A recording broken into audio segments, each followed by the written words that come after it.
참예수님. 네, 지금 대한민국은 돈이 흘러 넘치는 나라예요. 뭐 경제가 좋으니 안 좋으니 그래도 지금 수출 같은 경우는 엄청나게 지금 잘 되고 있어요. 계속 흑자고 돈이 참 많은 나라예요. 문제는 배분을 못하는 거죠. 돈이 모자라는 건 아니에요. 1970년대부터 2010년까지 필리핀은 국민소득이 10배 늘었지만은 한국은 82배 늘었어요. 여러분들 정말로 지금 잘 살고 있는 거예요. 우리가 자꾸 위만 봐서 그렇지 지금도 충분히 잘 살고 있어요.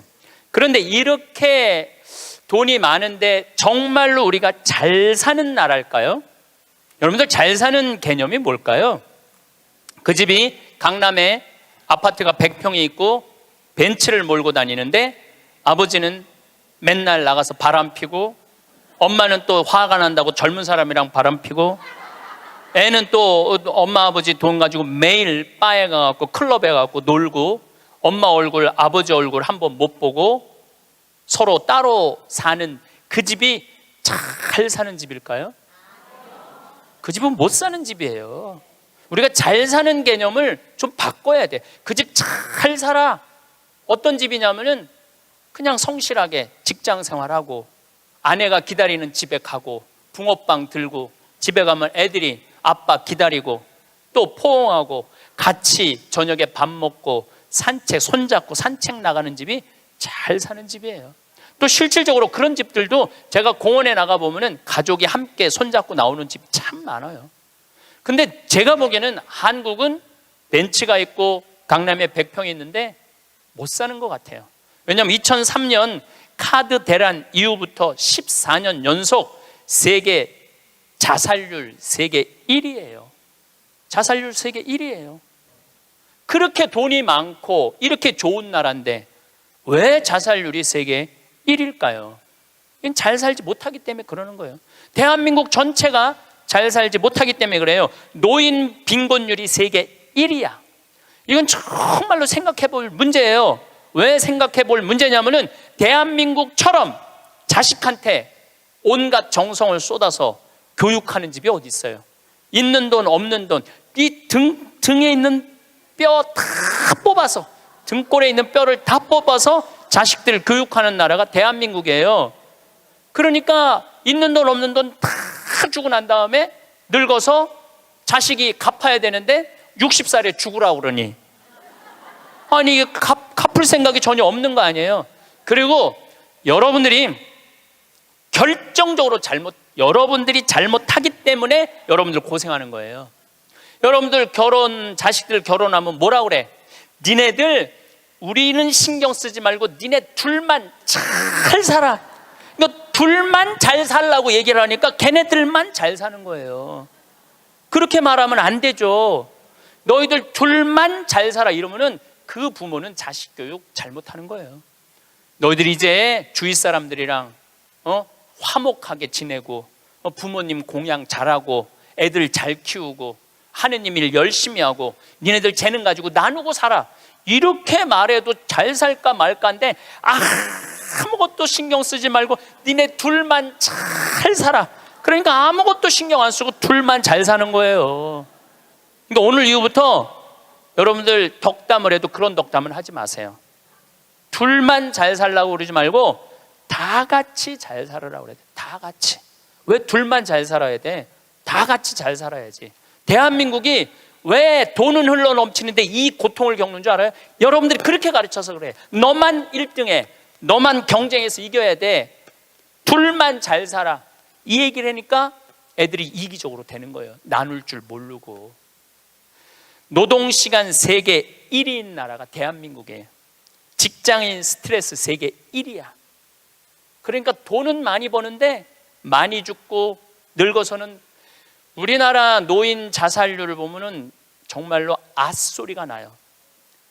80세 이상 노인 자살률을 보면 세계 단연 1위인데 미국은 80세 이상이 10만 명당 5명 정도 죽어요. 근데 우리나라는 10만 명당 80세 이상이 몇 명이 자살하느냐면 138명이 죽어요. 138명이. 그러니까 둘만 잘 살라고 그러니까 노인들 안 찾아가는 거예요. 그렇게 생전 부모님 안 찾아가는 비율이 140만 명. 670만 명 중에 부모님 생전 안 찾아가는 자식이 140만 명이 할머니 할아버지들한테 안 찾아가는 거야. 그 할머니들은 내가 보기엔 100번 이렇게 얘기했을 거야. 둘만 잘 살아. 그러니까 안 찾아가는 거예요. 한국인들은 제가 보기엔 참 이 삶을 즐길 줄 모르는 것 같아. 여유가 없어. 우린 극단적이야. 지난번에 그 대구 쪽에서 출마한 대통령 후보가 뭐라고 그러냐면은 만약에 대구 지역에서 대통령을 배출해내지 못한다면은 우리는 전부 낙동강에 가서 빠져 죽어야 된다고. 여러분들, 민주주의의 꽃은 선거예요. 선거에 내가 참여할 수 있다는 건 즐거운 일이야. 그리고 당당한 경쟁자로 할 수 있다는 건 즐거운 일이야. 떨어졌으면은 당당하게 당선된 사람한테 축하한다고 그러고, 얼마나 선거운동을 하냐고 애썼어. 그러면 다 같이 낙동강에 가서 빠져 죽을 게 아니라 다 같이 낙동강에 가서 쉬어야지. 왜 빠져 죽어? 우리는 빠져 죽어야 돼. 떨어지면 빠져 죽어야 돼. 떨어지면 쉬어야 되는데 빠져 죽어야 돼. 그런데 이게 제가 보기에는 정치인들만 그러는 게 아니에요. 우리 집에서도 벌어지고 있어요. 너 이번에 대학 떨어지면 너하고 나하고 접시에 코 박고 죽자. 아니, 대학 떨어졌는데 왜 코 박고 죽어? 곧 대학 떨어진 게 뭐라고. 떨어질 수도 있는 거지. 하다가 보면은 죽을 일은 아니잖아요.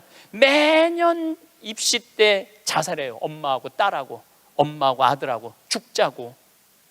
아니, 애가 초등학교 1학년, 뭐 유치원은 빼고 초등학교 1학년 때부터 고등학교 3학년 12년 동안 애쓴 거야. 그럼 떨어졌으면 애가 마음이 얼마나 상처가 됐겠어요. 그러면은 어차피 너 주려고, 대학 들어가면 주려고 등록금 500만 원 마련한 거 있는데 너 이거 갖고 유럽 배낭여행이나 갔다 와라. 훌훌 털어버리고. 그럼 애도 행복하고 엄마도 행복할 거 아니야. 근데 그 500만 원 놔두고 굳이 접시에 코 박고 죽어야 되냐 이거야. 그 500만 원을 멋있게 쓰면 되지. 근데 우리는 굳이 죽음까지 몰고 가요. 저는 세계적으로 조사를 해봤어요. 정치인들이 단식을 얼마나 하나. 뭐 간디가 단식한 거 빼고는 거의 단식 안 해요. 국회의원들은 협의하고 합의하고 토론하는 게 국회의원이지 단식하는 게 국회의원이 아니에요. 단식은 약자들이 할 수 있는 마지막 행동이에요. 종교인들, 노동자들이 할 수 있는 거지. 정치인들이 왜 단식을 해? 그 똑똑한 사람들이 서로 대화하고 합의하면 되지. 근데 우리는 그런 걸 배운 적이 없어. 1등만 배워갖고 합의하고 협의할 수가 없어요. 여러분들, 출세해야지 행복할까요? 꼭 출세해야 돼요? 돈이 많아야지 행복할까요? 그냥 지금 행복하면 안 돼? 내가 보기엔 여러분들이 제일 행복한 분들이에요.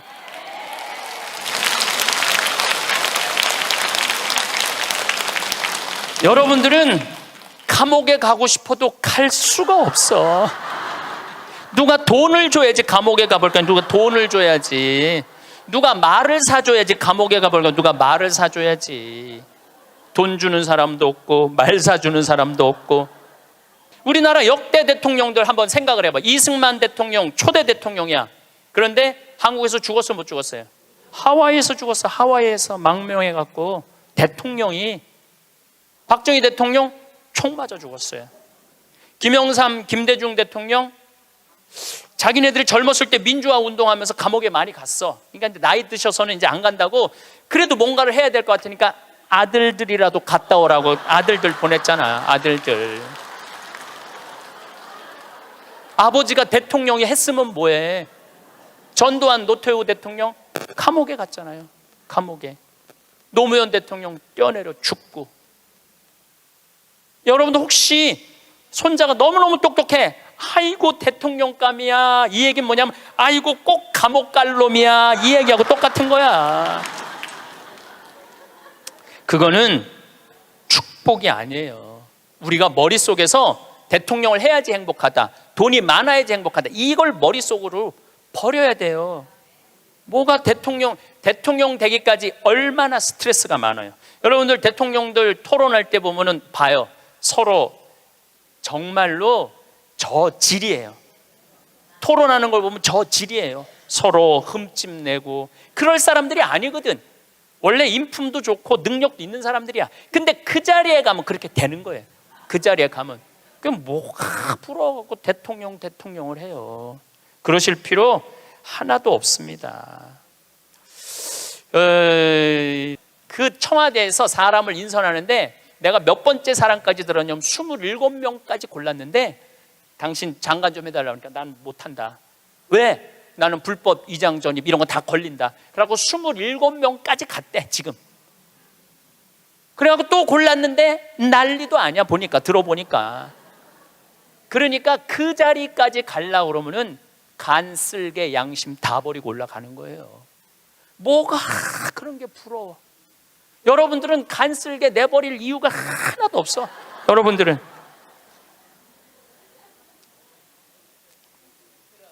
사실은 요즘 대한민국에서 아주 재미난 통계가 하나 있어요. 누가 제일 행복하냐? 50대, 60대, 70대 초반이 제일 행복하대. 놀랍게도 여러분들이 제일 행복하대. 왜냐하면은 지금 중고등학교들은 공부해서 괴롭지, 대학생들은 시험 보느냐고 괴롭지, 직장인들은 스트레스 받아서 괴롭지, 여러분들은 사실은 그런 괴로움이 거의 없어요. 그냥 또 내 강의는 또 들어가고 내가 이놈들한테 돈 주나 봐라 그리고 그 돈 가지고 알차게 먹고 마시고 노는 분들이 많아요. 500만 원만 남기고 나는 간다 이런 생각 가지고 있는 분들이 많아. 그래서 너는 너, 나는 나. 이게 참 중요합니다. 너는 너, 나는 나예요. 너하고 나하고 엉길 필요는 하나도 없어요. 자식 인생은 자식 인생, 내 인생은 내 인생이에요. 근데 우리는 자기를 위해서 쓰는 거를 못해. 해봤던 적이 없어.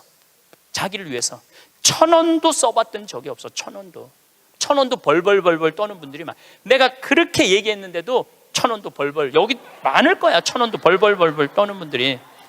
내가 이걸 언제 아느냐 하면은 내가 할머니들이랑 성지순례를 가보면 알아요. 성당에서 이제 한 할머니들 30분이랑 성지순례를 가잖아요. 인천공항에 딱 나타날 때 보면은 처음에 몰라봐요. 성당에서 보던 할머니랑 인천공항에서 보는 할머니랑 너무 달라. 선글라스 딱 끼고 스카프 목에 딱 두르고 돈을 얼마나 하는지 여기다 딱 돈가방 딱 차고 얼마나 멋있게 나오는지 몰라요. 그래갖고 이제 딱 이제 이 파리행 비행기를 타죠. 그럼 막 가슴이 벌렁벌렁 거리죠. 드디어 내가 해외 성지순례 파리, 로마, 이스라엘을 가는구나. 그래갖고 딱 파리에 내리면은요 가이드가 버스를 딱 갖고 나와요.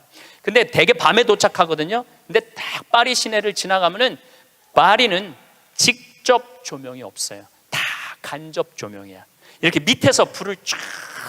사람이요 직접 조명은 별로 기분이 안 좋은데 간접 조명은 은은한 게 좀 고상한 느낌이 들어요. 그러니까 여러분들도 좀 고상하게 살고 싶으면 집에 직접 조명하지 말고 간접 조명 쫙 해놓으면은 딱 방에 들어가 보면은 집에 거실도 직접 조명하지 말고 밑에서 싹 쌓아올려봐.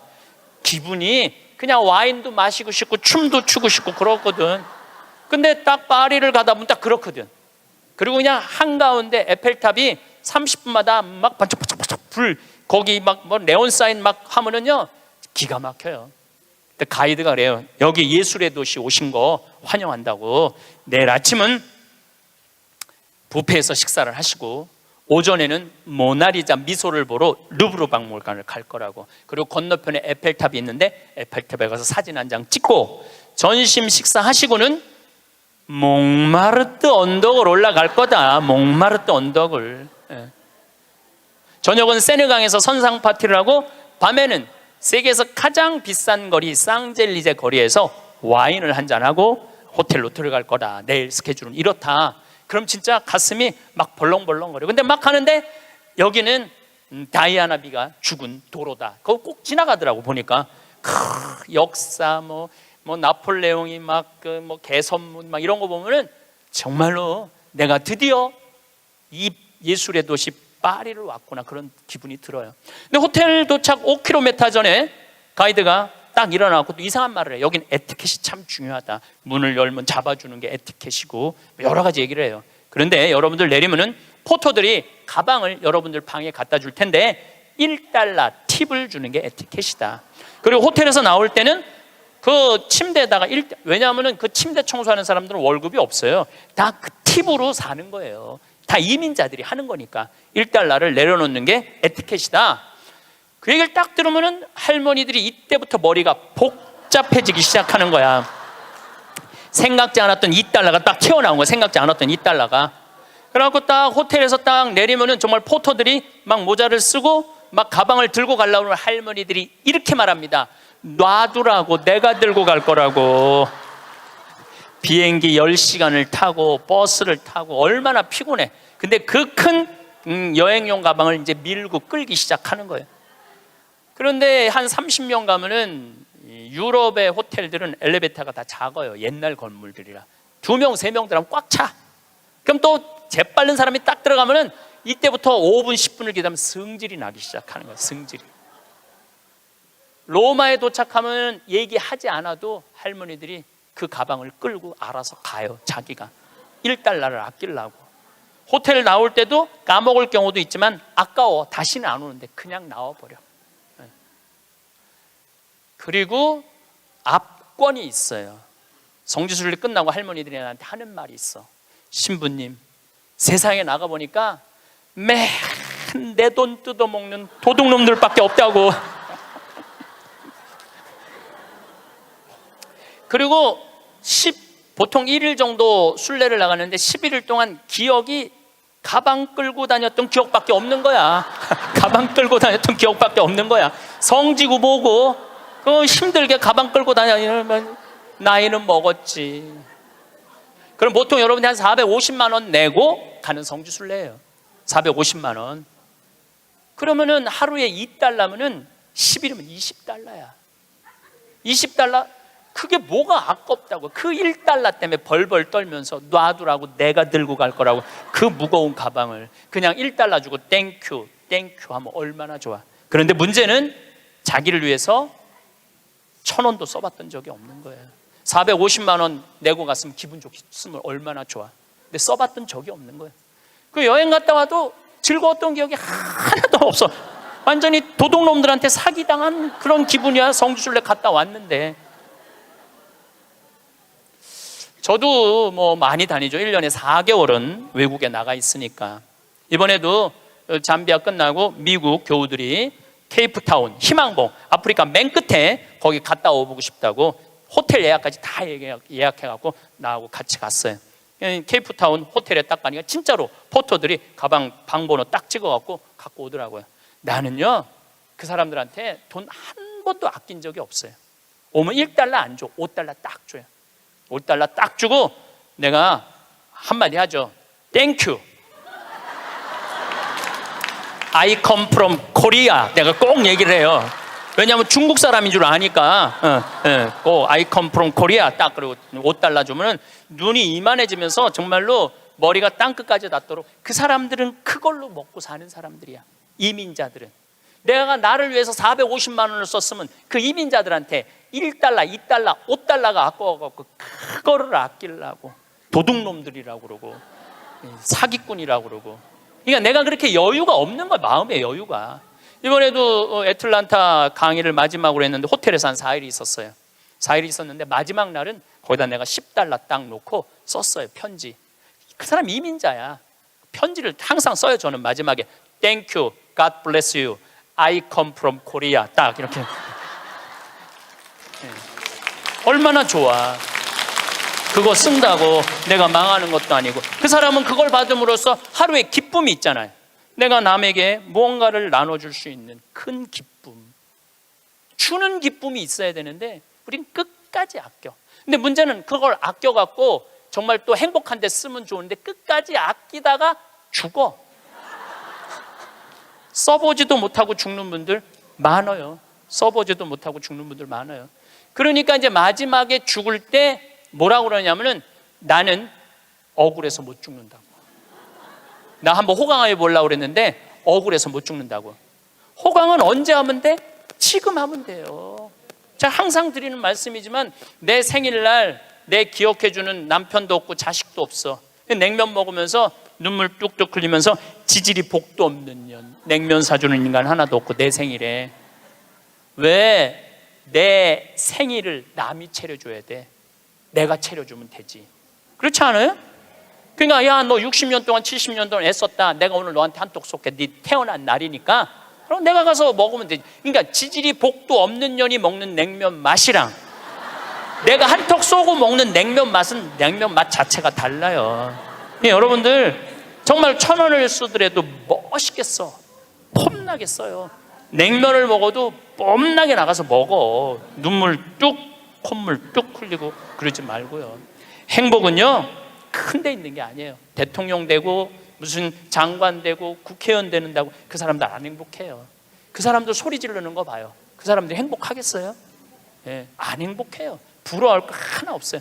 이번에 9월 29일부터 10월 10일까지 황금 연휴에 황금 연휴 발칸 반도를 갔다 왔어요. 체코, 오스트리아, 슬로베니아, 그 다음에 크로아티아, 그 다음에 잠깐 보스니아 이렇게 들렀다 왔어요.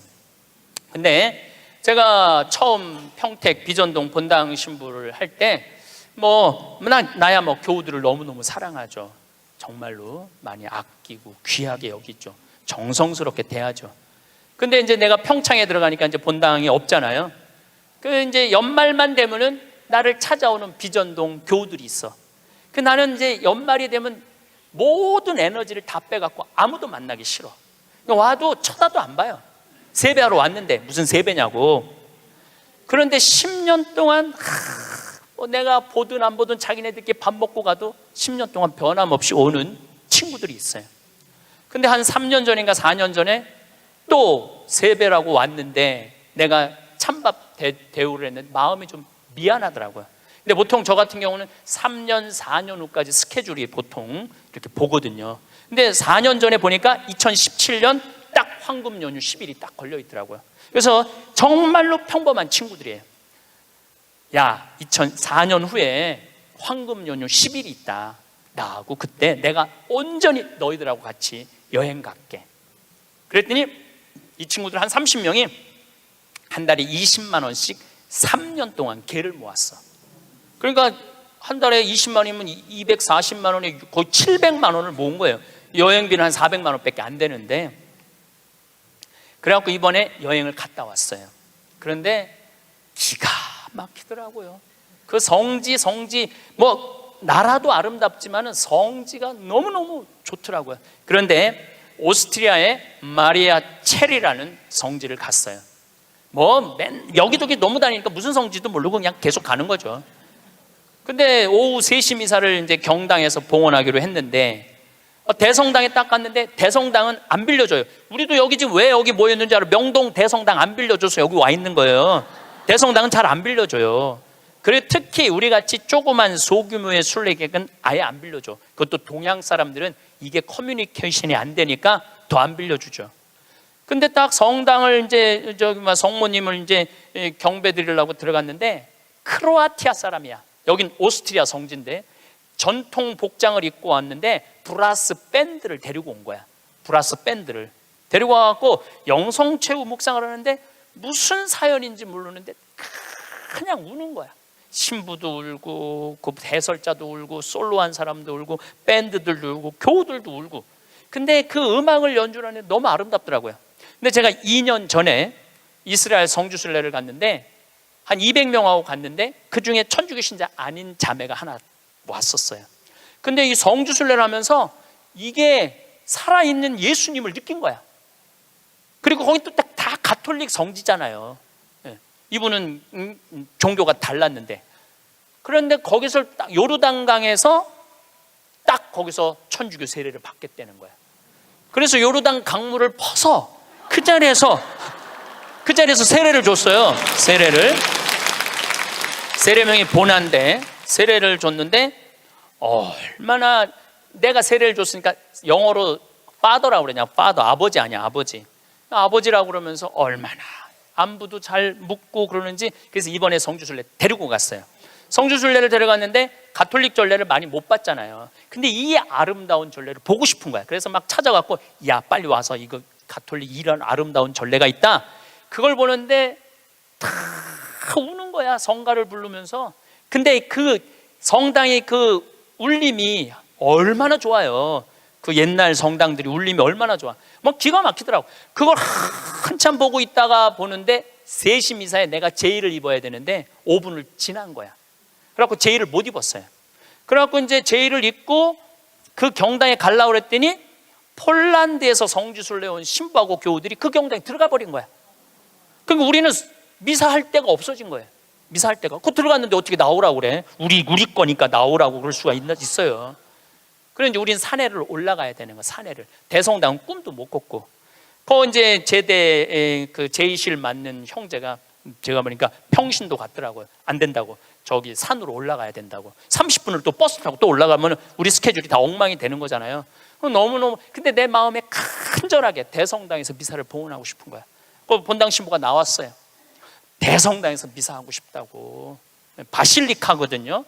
그랬더니 코리아에서 왔냐고 그래서 우리 코리아에서 왔다고. 그럼 대성당에서 하라고. 네, 대성당에서 하라고. 이거 아직 박수 칠 것도 아니에요 지금.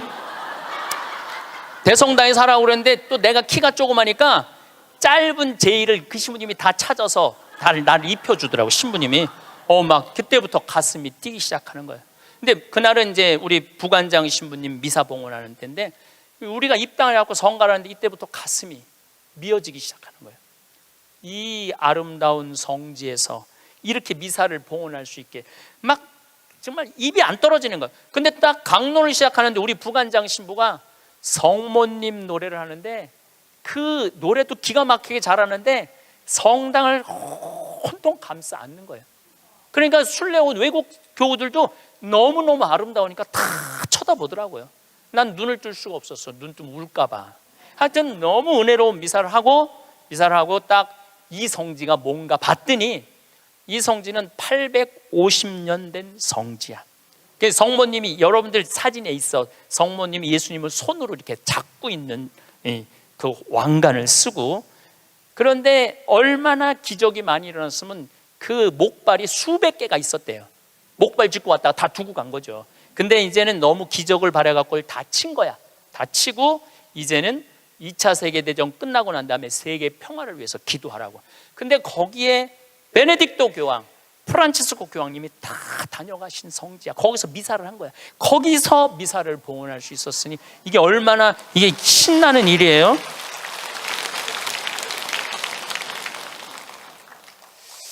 저는 그 은혜로운 미사를 봉헌하고, 물론 그 성당뿐만 아니라 곳곳의 성당에서 미사할 때마다 은혜를 너무나 많이 받았어요.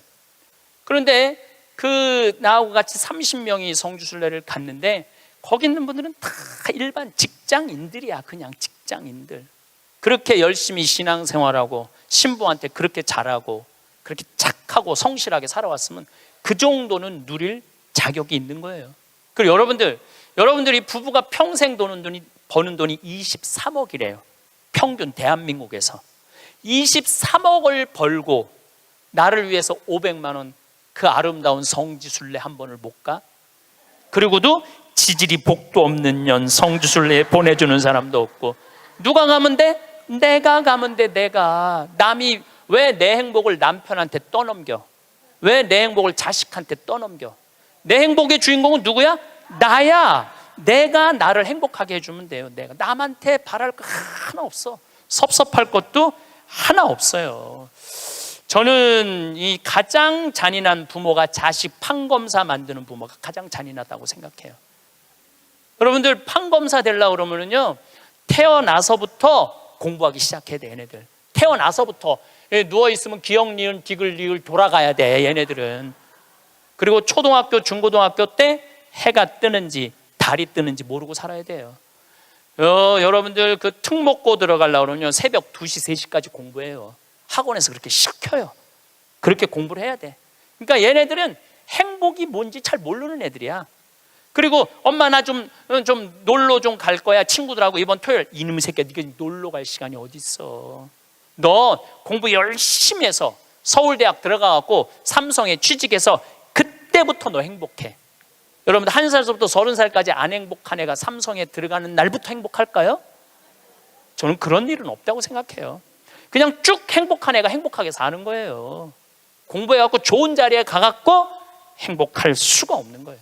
그러면은 대학교 들어가갖고 사법고시 시험 본다 그러면은요, 정말로 코피 터져가면서 일해야 돼. 공부해야 돼요. 엉덩이에 땀띠 나면서 공부해야 돼. 그래갖고 사법고시를 합격을 했어. 보통 1000명 정도 뽑거든요.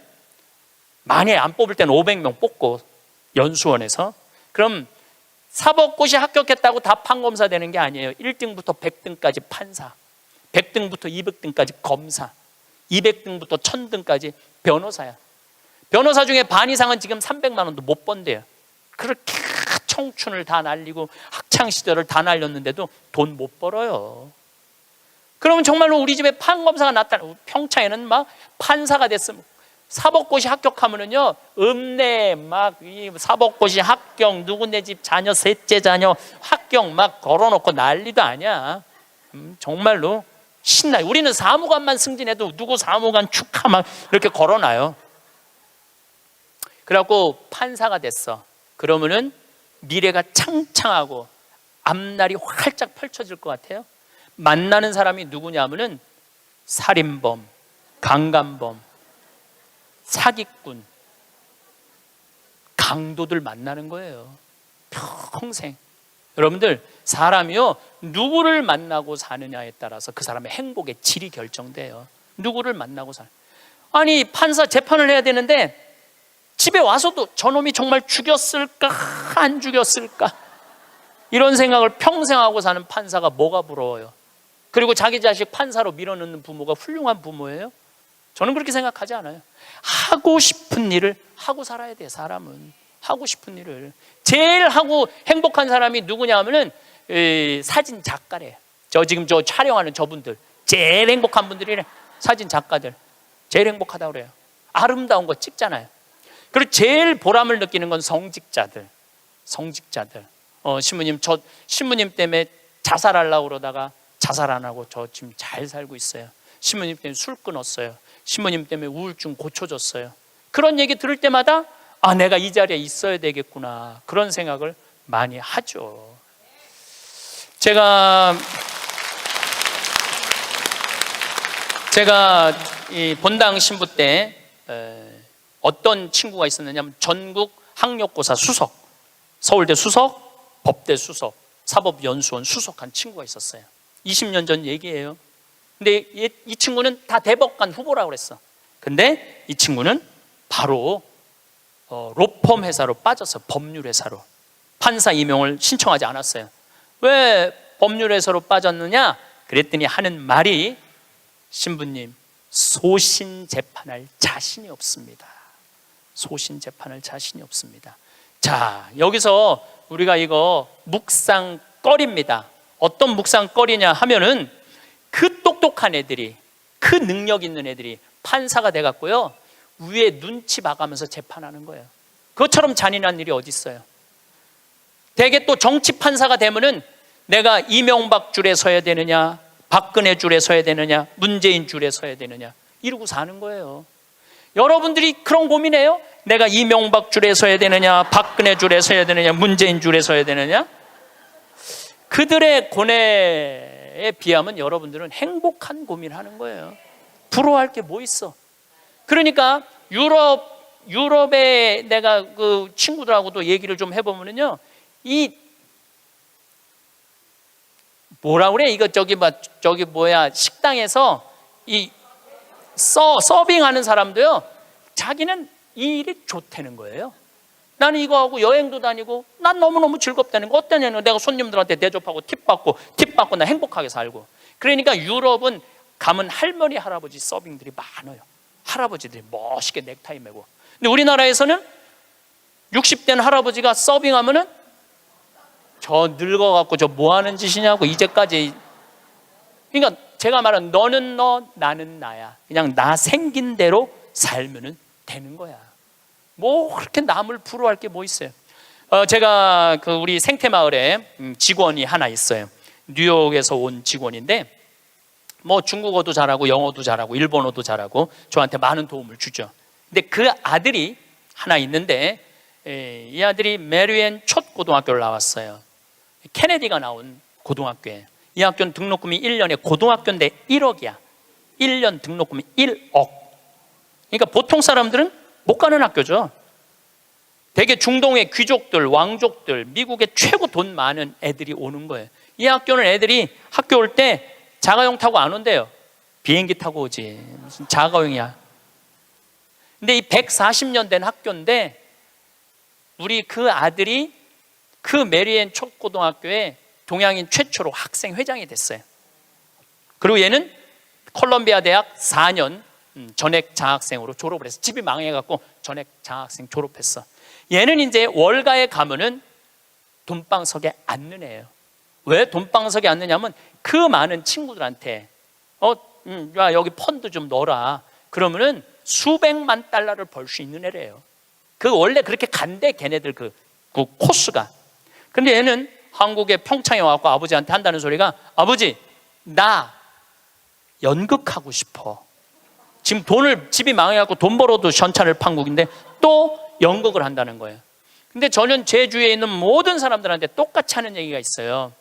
인생은 하고 싶은 걸 하고 살아야 된다. 여기 계신 분들은 하고 싶은 거 못하고 살았어요. 왜? 여기 50, 60, 70대 특히 60, 70대 여기 우리 자매님들은 대학 가고 싶어도 네가 무슨 대학이야. 오빠가 가야지. 남동생이 가야지. 그래서 희생당하고 그 다음에 공장에 가고 돈 벌어. 힘들어도 다 집안을 위해서 희생하고 살았어. 그때는 못 살 때였어요. 근데 지금은 다 잘 살아.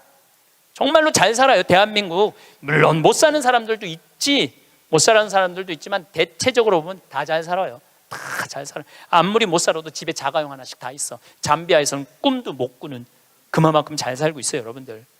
그러니까 마음대로 하고 싶은 대로 해도 되는 나라예요, 이제. 그래서 해라 라고 얘는 NYU 조지 클루니라는 영화 배우가 졸업한 유명한 뉴욕 주립대학교 대학원을 갔어요. 영국 영화학과. 그리고 2년을 학교를 다녔죠. 그리고 졸업을 작년 5월 달에 했어요. 그러니까 이제는 뭐를 해야 돼? 연주를 해야 될 거 아니야. 오디션을 봤는데 시카고에서 조지 해밀턴이라는 뮤지컬이 있어요. 해밀턴은 미국의 독립 아버지야. 3인의 독립 아버지야. 시카고에서 6개월 동안 했는데 1800석 6개월 전석 매진이래요. 근데 얘가 오디션을 봤는데 뭐에 됐느냐면 조연의 대타. 조연이 아프면은 나가서 하는 대타로 됐어요. 근데 조연의 대타도 대단한 거죠. 왜냐하면은 6개월 동안 받는 돈이 10만 달러니까 1억이니까 1억. 조연의 대타도 1억. 조연의 대타도 6개월을 끝났어. 그러니까 또 오디션을 또 봐야 될 거 아니에요.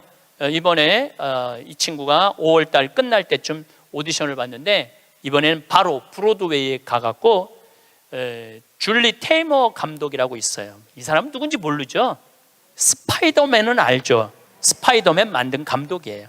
그 다음에 라이언 킹 제작한 감독이에요. 세계적인 감독이죠. 이 감독이 이번에 M 버터플라이라는 연극을 하는데 거기에 주연으로 캐스팅이 됐어요. 주연으로 한국인 최초로 캐스팅이 됐는데 이 지난 10월 27일 며칠 전에 첫 공연을 했어요. 아버지가 갔다 왔어. 사진, 사인도 나한테 해서 다 보냈더라고요.